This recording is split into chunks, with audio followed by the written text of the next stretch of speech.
आप देख रहे हैं एफएम न्यूज। मैं मनीषा कौशल और बात सबसे पहले प्रधानमंत्री मोदी की जो 5 नवंबर को केदारनाथ धाम के दौरे के दौरान जनसभा को संबोधित करेंगे। सबसे पहले वो केदारनाथ धाम में बाबा केदार की पूजा अर्चना करेंगे। इसके बाद आदि शंकराचार्य के समाधि स्थल और प्रतिमा का अनावरण करेंगे। ये समाधि स्थल साल 2013 में आई आपदा में ध्वस्त हो गया था। केदारनाथ पुनर्निर्माण का कार्य प्रधानमंत्री मोदी के दिशा निर्देशों पर चल रहा है। युवा समय समय पर यहाँ के पुनर्निर्माण कार्यों की समीक्षा भी कर रहे हैं। उन्होंने केदारनाथ धाम में पूर्ण हो चुके तकरीबन 130 करोड़ के कार्यों के साथ ही निर्माणाधीन कार्यों का निरीक्षण करेंगे। प्रधानमंत्री मोदी पूर्ण हो चुके कार्यों का लोकार्पण करने के साथ ही 180 करोड़ की लागत से बनने वाले नए कार्यों का शिलान्यास भी करेंगे। इसमें संगम घाट का पुनर्निर्माण, प्राथमिक चिकित्सा और पर्यटक सुविधा केंद्र, प्रशासनिक कार्यालय और अस्पताल, 2 अतिथि गृह, police station, command and control centre, Mandakini Aastha Path, rain shelter और शौचालय शामिल हैं।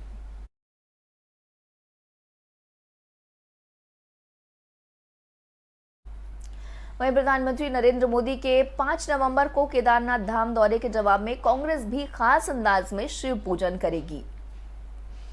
कांग्रेस का आरोप है कि पीएम की आस्था का केंद्र होने के बावजूद केदारनाथ धाम में विकास और जरूरी निर्माण कार्य 5 साल से अटके हुए हैं।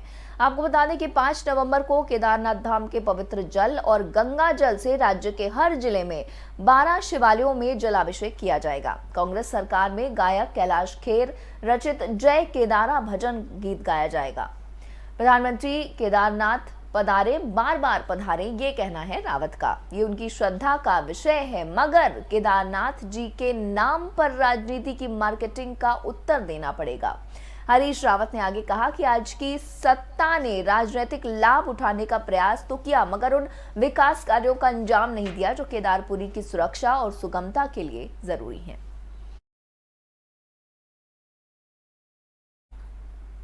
और वहीं प्रदेश में चुनावी सियासत गरमाने का केंद्रीय गृह मंत्री अमित शाह शनिवार को उत्तराखंड आएंगे। यहां वो राजधानी देहरादून के बन्नू स्कूल मैदान में जनसभा को संबोधित करेंगे। वो घसियारी कल्याण योजना और पैक्स कंप्यूटरीकरण की शुरुआत भी करेंगे। इस कार्यक्रम का सजीव प्रसारण राज्य के 950 से अधिक स्थानों पर किया जाएगा। पूरी हो चुकी है। सहकारिता मंत्री डॉक्टर धन सिंह रावत ने अमित शाह के दौरे की तैयारियों के संबंध में समीक्षा की। उन्होंने बताया कि इस कार्यक्रम को 650 पैक्स समितियों, 13 सहकारी बैंकों के जिला मुख्यालय और 300 बैंक शाखाएं और 40 साइलेज वितरण केंद्र में किया जाएगा। इस कार्यक्रम के दौरान गृह मंत्री सहकारी विभाग की पत्रिका सहकार से समृद्ध का विमोचन भी करेंगे। इसके साथ ही दीनदयाल किसान कल्याण योजना के अंतर्गत लाभार्थियों को चेक वितरित भी करेंगे। जानकारी के मुताबिक गृह मंत्री शांति कुंज स्थित देव संस्कृति विश्वविद्यालय में मृत्युंजय सभागार आयोजित समारोह में बतौर मुख्य अतिथि शामिल होंगे। कार्यक्रम अपराह्न 4 बजे से शुरू होगा। कार्यक्रम में मुख्यमंत्री पुष्कर सिंह धामी समेत कई मंत्री भी शामिल होंगे। हरिद्वार के वरिष्ठ संतों से भी मुलाकात करेंगे। अभी तक गृह मंत्री के हरिद्वार आने का जिला प्रशासन और शांति कुंज की तरफ से कोई शेड्यूल जारी नहीं किया गया है, लेकिन पुलिस प्रशासन की ओर से तैयारियां शुरू कर दी गई हैं।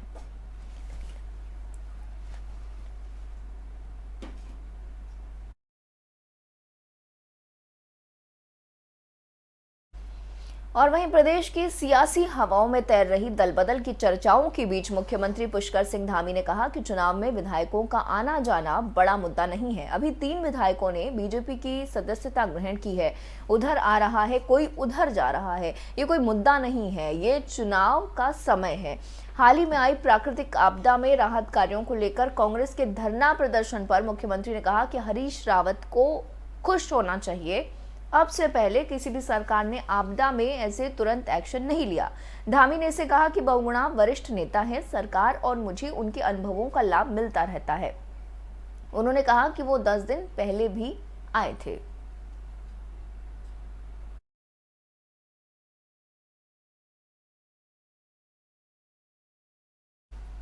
और वहीं उत्तराखंड कैबिनेट मंत्री हरक सिंह रावत ने कहा कि कांग्रेस के लिए वो बागी हो सकते हैं, लेकिन बीजेपी के लिए वो लोकतंत्र के रक्षक हैं। उन्होंने कहा कि पूर्व मुख्यमंत्री त्रिवेंद्र सिंह रावत को उनके बीजेपी में आने पर इतनी परेशानी है कि वो तभी कह देते जब वो बीजेपी में आ रहे थे। उन्होंने कहा कि कुछ लोग कम मेहनत कर भाग्य की रोटी खाते हैं, कुछ लोग ज्यादा मेहनत करते हैं।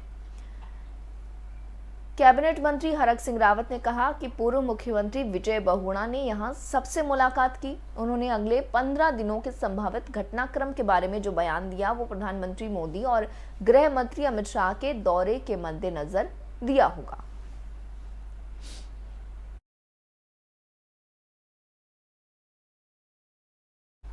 और वहीं देश भर में कांग्रेस की सदस्यता अभियान 1 नवंबर से शुरू होगा। इससे पहले उत्तराखंड में कांग्रेस ने सदस्यता अभियान शुरू कर दिया है। पूर्व सीएम हरीश रावत ने इस सदस्यता अभियान की शुरुआत की है। हरीश रावत का कहना है कि कांग्रेस से लोग तेजी से जुड़ रहे हैं, कांग्रेस को प्रदेश में बेहतर रिस्पांस मिल रहा है। उन्होंने कार्यकर्ताओं का मनोबल भी बढ़ाया। हरीश रावत कहते हैं कि जिस तरह से प्रदेश में कांग्रेस को लोगों का प्यार मिल रहा है, उससे लगता है कि 2022 में फिर से कांग्रेस सत्ता में वापसी करने जा रही है।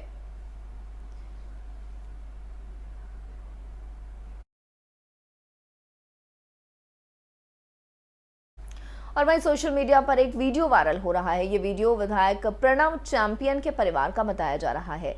वीडियो में आप देख सकते हैं कि खानपुर से बीजेपी विधायक कुंवर प्रणव सिंह चैंपियन के बेटे और पत्नी ग्रामीणों के बीच में घिरे हुए नजर आ रहे हैं। ये मामला खानपुर विधानसभा के दल्लावाला गांव का है। यहां पर कुंवर प्रणव सिंह चैंपियन के बेटे दिव्य प्रताप सिंह और पत्नी रानी देवयानी सिंह रामकथा में भाग लेने पहुंचे, लेकिन यहां लोगों ने इनका विरोध शुरू कर दिया। लोगों का कहना है कि आप लोगों की सफाई व्यवस्था की जिम्मेदारी ली गई थी, लेकिन आप लोगों ने इस पर ध्यान नहीं दिया और चारों तरफ गंदगी ही गंदगी दिखाई दे रही है। ग्रामीणों की बात पर देवयानी सिंह और उनके बाहुबली बेटे बिगड़ गए और इसी बीच किसी ने मोबाइल से इस वीडियो को रिकॉर्ड करने की कोशिश की और देखते ही देखते दोनों उस पर टूट पड़े।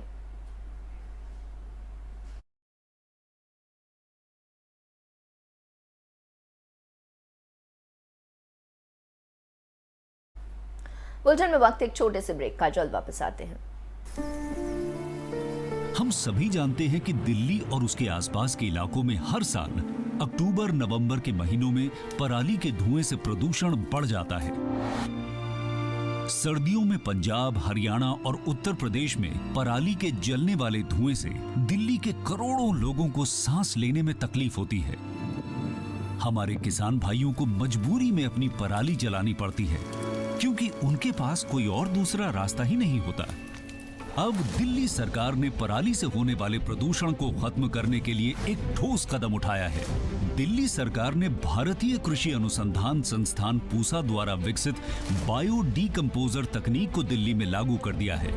पूसा इंस्टीट्यूट के बायो डीकंपोजर तकनीक से पराली को गलाकर वहीं खाद में बदला जा सकता है। दिल्ली सरकार ने इस तकनीक को लागू कर दिया है और इसका सारा खर्च दिल्ली सरकार उठा रही है। और जब खेत में ही उस पराली का खाद बन जाएगा तो वो जमीन की उर्वरता भी बढ़ाएगा। मतलब किसानों की अगली फसल भी बढ़िया होगी। यही तो हमारे किसानों को चाहिए। और सबसे बड़ी बात, जब पराली नहीं जलेगी तो प्रदूषण भी नहीं होगा। इसमें सबका फायदा है। पहले हमें अपनी पराली जलानी पड़ती थी, लेकिन इस बार हमें ऐसा नहीं करना पड़ा। दिल्ली सरकार ने पराली को खाद में बदलने के लिए हमारे खेतों में ये छिड़काव करवाया है। ये बहुत ही आसान था और हमें तो बहुत फ़ायदा हुआ। ये पूरा काम दिल्ली सरकार ने खुद कराया है, हमें तो एक पैसा नहीं देना पड़ा और हमारी पराली यही खेत में ही खाद बन गई है और प्रदूषण भी नहीं हुआ। ये बहुत बढ़िया समाधान है। दिल्ली सरकार प्रदूषण को खत्म करने के लिए युद्ध स्तर पर तो काम कर ही रही है, साथ ही किसानों की सुविधाओं का भी पूरा ख्याल रखा जा रहा है।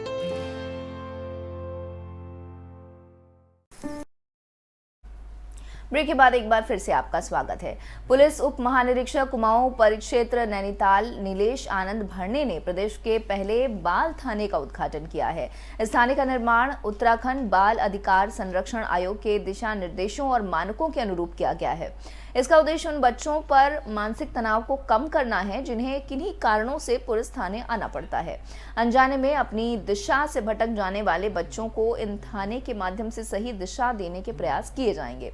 बताया जाता है कि बाल मित्र थाना के लिए बने 21 मानक बनाए गए हैं। उद्घाटन के दौरान प्रीति प्रियदर्शनी आईपीएस, वरिष्ठ पुलिस अधीक्षक डॉक्टर जगदीश चंद्र अपर पुलिस अधीक्षक नगर हल्द्वानी सहित भारी संख्या में पुलिसकर्मी मौजूद रहे यहाँ पर।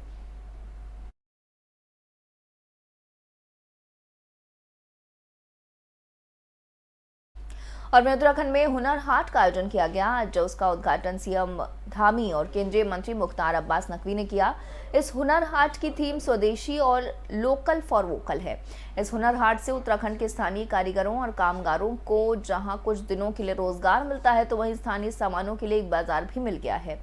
अल्पसंख्यकों को बेहतर जीवन यापन के लिए केंद्र सरकार हर राज्य में हुनर हाट का आयोजन करती रही है। इससे पहले यूपी और दिल्ली में भी हुनर हाट का आयोजन किया जा चुका है। इस आयोजन से स्थानीय कारीगर लाभान्वित जरूर होंगे। इस मौके पर पूर्व सीएम तीरथ सिंह रावत और सांसद माला राज लक्ष्मी शाह भी मौजूद रहीं।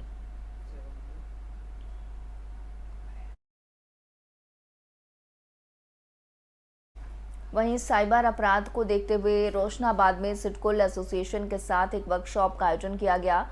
पुलिस उप महानिरीक्षक वरिष्ठ पुलिस अधीक्षक हरिद्वार के द्वारा बढ़ते साइबर अपराधों के दृष्टिगत क्राइम सेल को साइबर अपराधों के संबंध में जनता को जागरूक करने के लिए एक वर्कशॉप साइबर सेल हरिद्वार के आग्रह पर आयोजित की गई। कार्यक्रम में साइबर अपराध के बारे में बताया गया, अपराधों से कैसे बचा जा सकता है इसके बारे में भी जागरूक किया गया। उत्तराखंड सरकार के जारी किए गए हेल्पलाइन नंबर 155-260 पर संपर्क करने और दिशा निर्देशों का प्रचार प्रसार भी किया गया। इसके साथ ही कंपनियों के प्रतिनिधियों को भी इस हेल्पलाइन नंबर और एनएचए के दिशा निर्देशों को प्रचार प्रसार करने के लिए प्रेरित भी किया गया।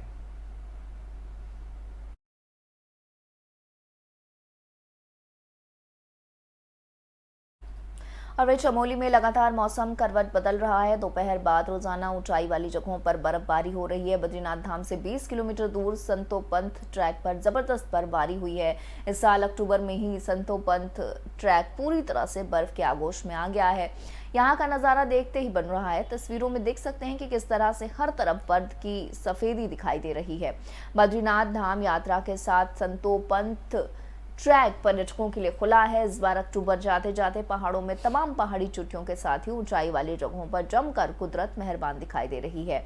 जहां पिछले साल भारी बर्फबारी की कमी देखने को मिली थी, वहीं इस साल अक्टूबर अंत से ही जबरदस्त बर्फबारी देखने को मिल रही है। दिवाली से पहले ही पहाड़ों में हाड़ कपा देने वाली सर्द का सितम देखने को मिल रहा है। पहाड़ों में जहां एक तरफ जबरदस्त बर्फबारी देखने को मिल रही है, तो वहीं कड़कड़ाती सर्दी से लोगों को दो चार होना पड़ रहा है। धाम की चोटियां बर्फ से ढकी हुई हैं।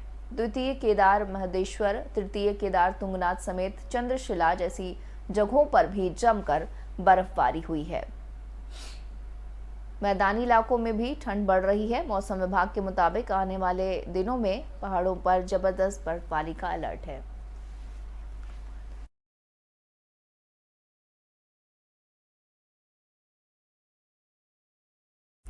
वहीं प्रदेश में अब कोरोना संक्रमण थम गया है। बीते 24 घंटे में प्रदेश में 9 नए कोरोना संक्रमित मिले हैं।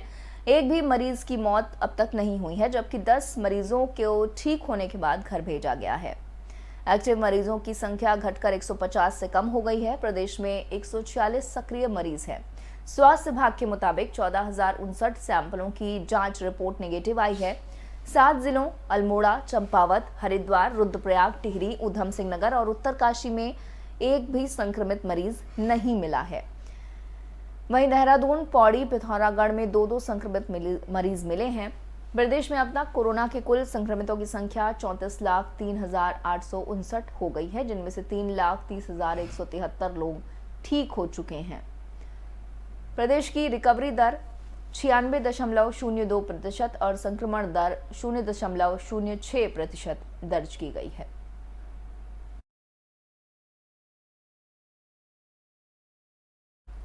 और वहीं प्रदेश में पेट्रोल और डीजल की कीमतों में कटौती के लिए धामी सरकार यूपी के कदम का इंतजार कर रही है। यूपी में जैसे ही वैट में कटौती की जाएगी, उसके अनुसार ही उत्तराखंड में भी दाम कम कर दिए जाएंगे। दरअसल पेट्रोल और डीजल के दाम पिछले कुछ समय से लगातार बढ़ रहे हैं और पेट्रोल के साथ ही डीजल भी कई जगहों पर प्रति लीटर 100 रुपए के पार पहुंच चुका है।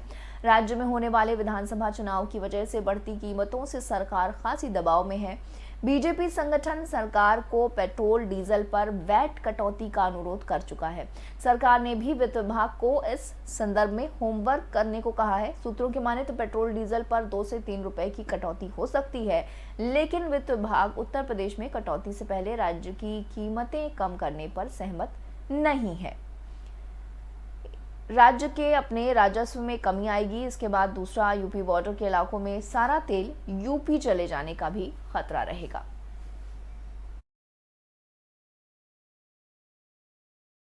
और वहीं अल्मोड़ा भवाली स्थित हाईवे कैंची में विश्वविद्यालय नीम करौली महाराज का महाप्रसाद मालपुआ भारतीय खाद्य सुरक्षा मानक प्राधिकरण FSSAI से प्रमाणित होगा।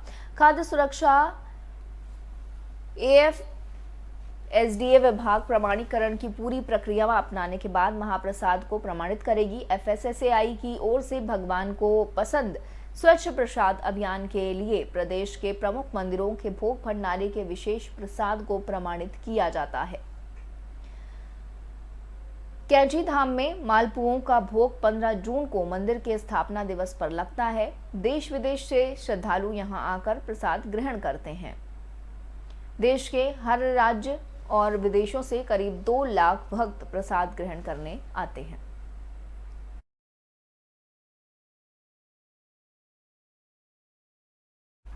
इस बुलेटिन में फिलहाल इतना ही। आप बने रहिए FM न्यूज के साथ।